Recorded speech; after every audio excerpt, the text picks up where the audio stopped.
तो दोस्तों वेलकम है आप लोगों का मेरी एक और बिल्कुल न्यू वीडियो के अंदर। तो दोस्तों आज का ये जो टॉपिक है ना, ये बहुत से लोगों का फेवरेट भी होगा और बहुत से लोगों को शायद इस वीडियो से जरा मसला भी हो जाए। लेकिन दोस्तों आज का टॉपिक बहुत ही ज्यादा कमाल का होने वाला है, क्योंकि मेरे पास एक क्वेश्चन आ रहा था, वो बार बार आ रहा था और उसमें ये पूछा जा रहा था कि यार आखिरकार टैंक हाउस ज्यादा पावरफुल है या टैंक चंद ज्यादा पावरफुल है। वैसे तो मुझे नहीं लगता कि मुझे टैंक चंद के बारे में कुछ बताने की जरूरत भी है कि वो कौन है। असल में वो टैंक सेन का ग्रैंडफादर है और टैंक हो का बाप है। और जिन लोगों ने फॉर्मूला वन का दोहा देखा हुआ है ना, उन लोगों को तो पता होगा कि टैंक हो कितना ज्यादा पावरफुल है। और इसके अलावा टैंक चंद के बारे में मुझे नहीं लगता कुछ बताने की जरूरत भी है हम लोग को। लेकिन फिर भी ना एक भाई बार बार फोर्स करके कह रहे थे कि यार इस टॉपिक के ऊपर एक वीडियो जरूर से बनाओ। तो दोस्तों आज की ये जो वीडियो है इसके अंदर मैं आप लोगों को बताऊंगा कि इन दोनों बाप बेटा में से ज्यादा पावरफुल कौन है। लेकिन दोस्तों वीडियो शुरू करने से पहले मैं आप लोगों को बिल्कुल एक सिंपल बात बता दूं, ये जो जितनी भी वीडियो है ना, ये सिर्फ नॉवल वन के ऊपर है। इसके आगे आने वाले किसी नॉवल के ऊपर मैं बात नहीं कर रहा, क्योंकि अभी तक सिर्फ नॉवल वन ही है सोल लैंड का जो पूरे तरीके से कंप्लीट हुआ है। और नॉवल वन के अंदर ही हम सही मायने में ना टैंक हो और टैंक चंद को देखते हैं। आगे जितने भी जो नॉवेल्स आ रहे हैं ना, उनके अंदर उनका कोई खास इंपॉर्टेंट रोल नहीं है और ना ही वो ज्यादा दिखाई जाएंगे। तो दोस्तों पहले हम लोग टैंक हॉक के ऊपर बात कर लेते हैं। तो दोस्तों जैसा कि आप लोगों को पता है कि सीरीज की शुरुआत में ही ना हम लोग को टैंक हॉक किस तरीके से दिखाया गया था, बिल्कुल एक नशेड़ी बाप की तरह। उसको अपने बेटे तक से कोई ज्यादा कोई खास फर्क नहीं पड़ता था। वैसे तो दिखाया तो ये जाता है कि उसको फर्क नहीं पड़ता था, मगर अंदर से हमें पता है कि उसको फर्क पड़ता था। और जो टैंक हॉक होता है वो बिल्कुल एक छोटे से गाँव के अंदर जाके रहने लग जाते हैं, जहाँ पर ना पूरा पूरा दिन वो नशे ही करता रहता है और सब कुछ में टैंक सैंक खुद ही संभाल रहा होता है। लेकिन जब हमने उसकी पहली बार सही मायने में पावर देखी ना, वो दोस्तों सीन देखने लायक था और सही मायने में हमें पता चला कि असल में बाप कहते किसको है। और टैंक हो ने प्रूव कर दिया कि वाकई में वो मेन लीड का फादर कहने के काबिल है, क्योंकि जो टैंक हो होता है वो अभी अपनी पीक की कंडीशन में नहीं होता, बिल्कुल अपनी लो लेवल की कंडीशन के अंदर होता है और अभी भी वो अपने सदमे से सही से नहीं निकल पा रहा होता। लेकिन जो टैंक हो होता है वो अकेला इस सोल हाल के ऊपर ना वन मैन आर्मी बन के अटैक करता है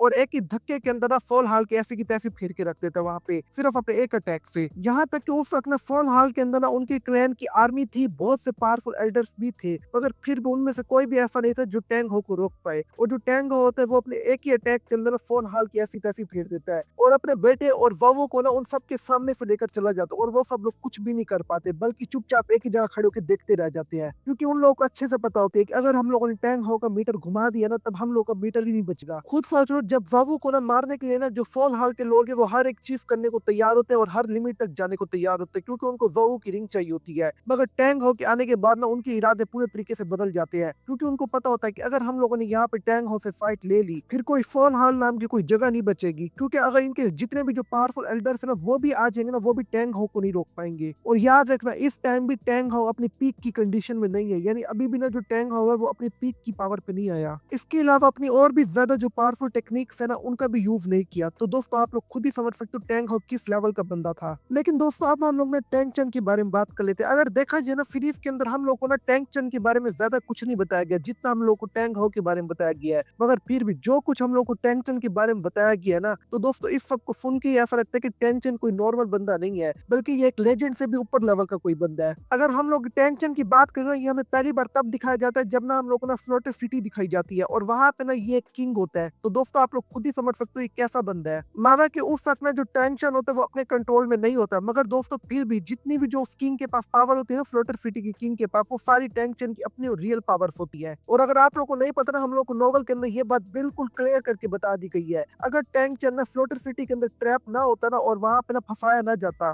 तब जो टेंशन है ना वो अगला अफूरा गोड बनता। तो दोस्तों आप लोग खुद ही समझ लो कि असल में अफूरा गोड का भी टेंशन के अंदर बहुत ज्यादा इंटरेस्ट था। चलो दोस्तों छोड़ो इस बात को, अभी तो हम लोग टैंक चंद के ऊपर तब के ऊपर बात कर रहे हैं जब ना टैंक चंद ना बिल्कुल एंड में आया था सोल लैंड की, यानी अभी अभी ना सोल लैंड का बस एंड होने ही वाला है। हम लोग ना टैंक चंद के जरा पास्ट के बारे में बात करते हैं कि पास्ट में कितना ज्यादा पावरफुल था। तो दोस्तों अगर आप लोग को नहीं पता, टैंक चंद अपने पास में अपने क्लैन में सबसे ज्यादा पावरफुल था और उस वक्त ना इनका जो क्लैन था वो कोई ना मीनार या फिर ना पहाड़ों के अंदर नहीं रहता था। उस वक्त इनका जो क्लैन था वो बिल्कुल एक एम्पायर के अंदर था और एम्पायर का सबसे ज्यादा पावरफुल क्लैन था टैंक क्लैन। और उस वक्त की भी जनरेशन में ना टैंक हो सबसे ज्यादा पावरफुल हुआ करता था, यहाँ तक कि जब वो सी गोड के टेस्ट देने के लिए गया था ना, तब उसी जनरेशन का एक और पावरफुल बंदा भी वहां पे आया था और मुझे लगता मुझे इसके बारे में कुछ बताने की जरूरत भी है। तो दोस्तों आपने बिल्कुल सही समझा, कैन डब्ल्यू। उस वक्त बहुत से लोगों को नहीं पता, लेकिन उस वक्त भी ना जो टैंक होता वो ना कैन डब्ल्यू से ज्यादा पावरफुल था। और ये भी असल में एक रीजन थी कि जो बोसाइक्सी थी ना, उसने ना कैन डब्ल्यू के बजाय टैंक चंद को चुना था। और मैं आप लोग को एक बात क्लियर करता चलूं, उस वक्त में जो बोसाइक्सी थी वो टैंक चंद से ज्यादा पावरफुल, लेकिन आप लोगों ने ना फिर फ्यूचर के अंदर देख ही लिया, जो टैंक चंद होता है वो बोसाइक्सी को ही पीछे छोड़ देता है, उसका पावर लेवल इतना ज्यादा इंक्रीज कर जाता है। और इसी वजह से तो जो टैंक चंद होता है वो वापस बोसाइक्सी के पास जाता है, क्योंकि इस टाइम ना जो टैंक चन होता है वो बुसाक्सी से ज्यादा पावरफुल होता है। तो दोस्तों अब हम लोग करते हैं इनका कंपैरिजन। तो दोस्तों जैसा कि मैंने आप लोगों को पहले टैंक हाउ के बारे में बताया था और फिर मैंने अब आपको टैंक चन के बारे में भी बताया है। तो दोस्तों पहले हम लोग बात करते हैं इनकी कल्टीवेशन लेवल के ऊपर। तो दोस्तों जो टैंक हाउ था ना उसका जो लेवल था वो 96 के आसपास था या फिर 96 की बिल्कुल पीक के ऊपर था। चलो हम लोग 96 को नहीं लेते, हम लोग 97 ले लेते हैं। चलो दूसरी तरफ अगर हम लोग टैंक चन की बात करें तो दोस्तों उसका लेवल जो था वो 99 की भी बिल्कुल लिमिट के ऊपर चला गया था। यानी जो टैंक चन था ना वो ना बस गॉड बनने से ना एक या हाफ स्टेप पीछे था। उसको हम लोग ने डेमी गॉड भी बोल सकते हैं टैंक चन को। और मैं आप लोग को एक और बड़ी जबरदस्त बात बताऊं, जब तक टैंक चन जिंदा था ना सोल लाइन नोवेल के अंदर, तो दोस्तों यहाँ पे मैं नोवेल 1 की बात कर रहा हूँ, उस वक्त तक ना टैंक चन से ज्यादा कोई भी पावरफुल नहीं था डब्ल्यू वर्ल्ड के अंदर। यानी इस टाइम में जिस प्लेनेट पे ये लोग रह रहे हैं। तो दोस्तों इस बात से आप लोग को ये तो पता चल ही चुका है और ये भी कंफर्म हो ही चुका है कौन ज्यादा पावरफुल है। टैंक चन बिल्कुल नंबर 1 पोजीशन पे आ जाता है, वो टैंक हाउस से ज्यादा पावरफुल है। लेकिन दोस्तों ये जो सारा एनालाइज है ना ये सिर्फ नोवेल 1 के ऊपर है। नोवेल के आगे जो चार है ना सीरीज, यानी जो नोवेल 2 आगे, 3 आगे, 4 आगे, 5 आ गया, इसके ऊपर मैं एक वीडियो बनाऊंगा। लेकिन नोवेल 1 के अंदर टैंक चन ज्यादा पावरफुल है। लेकिन दोस्तों यहाँ पे ना अब भी एक सवाल रह जाता है जो मेरे दिमाग में भी अक्सर आता रहता है कि यार टैंकों के अंदर हर एक क्वालिटी है कि वो ना टैंक चन को पीछे छोड़ सकता है। अगर पीछे नहीं भी ना तो उसके बराबर तो आ ही सकता है कम से कम। लेकिन आखिरकार ना हम लोग ना नोवेल के अंदर देखते हैं कि जो ना टैंक होता है वो ना टैंक चन के बराबर तक भी नहीं पहुंच पाता। तो दोस्तों इसकी ना मुझे ना 3 रीजन लगती है। तो दोस्तों पहली जो रीजन है वो तो हम सबको बिल्कुल क्लियर पता है कि असल में ना जो टैंक होता है वो नशेड़ी बन जाता है और इस तरह से ना वो कोई भी कल्टीवेशन भी नहीं करता और ना ही वो कभी पावर के पीछे भाग रहा होता है। इस तरह से ना वो अपना लेवल इंक्रीज नहीं कर पाता और वही 96 पर ही रह जाता है। लेकिन दोस्तों मेरी नजर में ना बिल्कुल एक छोटी सी और मामूली सी रीजन है, ये कोई खास बड़ी रीजन नहीं है। असल में अगर फर्ज कर लेते हैं कि जो टैंक हुआ है वो ना कल्टीवेशन करने भी लग जाता है और वो कल्टीवेशन करने की सारी तैयारियां पकड़ लेता है और वो कल्टीवेशन की रिसोर्स भी जमा करने लग जाता है। लेकिन फिर भी जो टैंक हो का क्लैन है वो अब उसको सिक्योरिटी नहीं दे रहा, यानी टैंक हो बिल्कुल अकेला है इस टाइम। और टैंक हो पहले ही अपनी वाइफ के तौर पे एक्सपीरियंस कर चुका है कि उसकी वाइफ को मार दिया गया था। इस वजह से वो नहीं चाहता कि इस टाइम उसका जो बेटा टैंक सेंग है उसके साथ भी बिल्कुल वही हो और इस वजह से जो टैंक होता है वो कल्टीवेशन वाइफ से बिल्कुल दूर चला जाता है। चलो हम लोग को ये बात तो अच्छे से पता है कि जो टैंक हो है ना वो ना पूरे के पूरे फोल हाल से नहीं डरता। अगर वो आ भी जाते हैं टैंक हो उनको आराम से निपटा देगा, चाहे जितने मर्जी पावरफुल एल्डर भेज दे। जो टैंक होता है वो गोल्डन क्रोकोडाइल एल्डर तक को आराम से हरा सकता है। चलो उसको ही भेज दे, टैंक फिर भी उसको निपटा देगा। लेकिन यहाँ पर असल मसला ना जो कैन डब्ल्यू है वो है, क्योंकि अगर वो खुद आ गया ना जो टैंक होगा वो उसके सामने चलो फर्ज करते जीत नहीं सकता, लेकिन जो कैन डब्ल्यू वो भी टैंक हो को मार नहीं पाएगा। टैंक हो आराम से वहां से निकल के भाग जाएगा, लेकिन टैंक सेंग की जान खतरे में आ जाएगी। क्योंकि हम लोग को ये बात भी अच्छे से पता है और टैंक हो को हमसे भी अच्छे तरीके से पता है जो कैन डब्ल्यू है वो अब भी जिंदा है। टैंक चन माना कि इस टाइम जिंदा है लेकिन वो है नहीं। और जो दूसरी तरफ बोफाइक्सी है वो अपने आइलैंड को छोड़ के नहीं आती होती, तो जाहिर सी बात है अब सिर्फ कैन डब्ल्यू बच गया। और आप लोग को ये बात अच्छे से पता होनी चाहिए कि जो कैन डब्ल्यू है ना उसका रिलेशनशिप में टैंक चन के साथ कोई खास अच्छा नहीं था। और दूसरी तरफ जो टैंक हो है उसको भी ना सोल हाल के लिए ना एक खतरे वाली चीज के तौर पे देखता है, क्योंकि सोल हाल को ना टैंक हो आराम से पूरे तरीके से डिस्ट्रॉय कर सकता है अगर कैन डब्ल्यू ना हो वहाँ पे। इस तरह से जो टैंक होता है वो भी अपने बेटे की वजह से ना कैन डब्ल्यू से उलझना नहीं चाहता। इस तरह से ना दोस्तों वो ना कल्टीवेशन की तरफ से बिल्कुल अपना ध्यान खत्म कर देता है और दूसरी तरफ वो अपनी वाइफ के पछतावे के अंदर भी डूब जाता है, क्योंकि एक तो उसकी वाइफ ने अपना सेक्रीफाइस किया है, दूसरी बात है उसने अपनी रिंग भी जो टैंक हो है उसको दे दिया पकड़ के। वैसे तो टैंक हो की वाइफ ने ये सब कुछ ना अपनी मर्जी से ही करती है, मगर फिर भी ना एक तरीके से टैंक हो को हमेशा ऐसा लगता है कि उसने अपनी वाइफ का कत्ल कर दिया है। इस तरह से ना उसका जो सदमा होता है वो एक अलग ही लेवल पे चला जाता है और वो एक अलग ही लेवल पे जाके डिप्रेस हो जाता है, यानी डिप्रेशन में चला जाता है। और जो टैंक हो की नशेड़ी वाली फॉर्म है ना वो उसकी सबसे ज्यादा वीक फॉर्म है। लेकिन हम लोग देख सकते हैं कि फॉल लैंड के एंड के अंदर टैंक होना बहुत ही ज्यादा तेजी से रिकवर कर रहा होता है और उसकी जो पावर होती है वो भी वापस आ रही होती है बिल्कुल पहले की तरह। यहाँ तक कि जो फॉल हाल होता है ना उसके अंदर सेकंड नंबर पे जो सबसे ज्यादा पावरफुल एल्डर होता है ना गोल्डन क्रोकोडाइल एल्डर, टैंगो उसको भी आराम से पकड़ के फेंक देता है, जहाँ पे टैंगो को जरा भी मुश्किल नहीं होती। तो दोस्तों इस वीडियो के एंड में मैं आप लोग को यही कहूंगा कि माना कि जो टैंक है वो एक लेजेंडरी बंदा है फोर लैंड सीरीज के अंदर, लेकिन हम लोग को नहीं भूलना चाहिए कि जो फोर लैंड का जो नोवेल 1 है ना उसके अंदर जिसने टैंक को पैदा किया वो भी असल में उसी लेजेंडरी बंदे का बाप है। और फोर लैंड सीरीज का जो नोवेल 1 है ना उसके अंदर तो जो टैंक चेन है ना उसको डेमी गॉड ही बुलाते हैं, क्योंकि दोस्तों उसकी जो पावर्स है ना वो ना